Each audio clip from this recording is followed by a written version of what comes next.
আমার রোজ রেকর্ড হয়, কোন মুফতি মাওলানা নেতাদের দালালি খাওয়া কেউ যদি থাকে আমার সঙ্গে ডিবেটে বসুক। জাব্বার সিদ্দিক কোরআন হাদিসের বিরুদ্ধে কথা বলছে, আল্লাহকে সাক্ষী রেখে বলছি ও মুসলমান নয়, প্রমাণ করে উঠবো ইনশাআল্লাহ। এ জাতিকে শেষ করেছে আমাদের একদল মুনাফিক উলামারা, এ জাতিকে শেষ করেছে।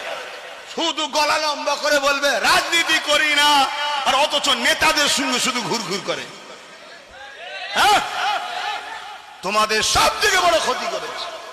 আজকে গণহত্যা করা হচ্ছে মুসলমানদের ঘরে, গণহত্যা করা হচ্ছে।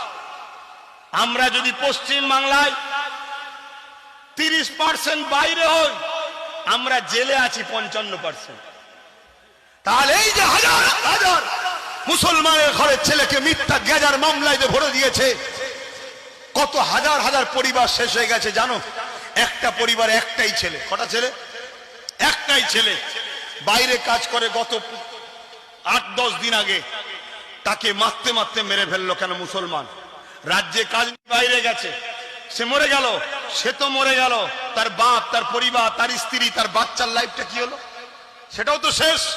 তাহলে এই বাংলাতে এরকম 55% মুসলমানের ঘরের ছেলে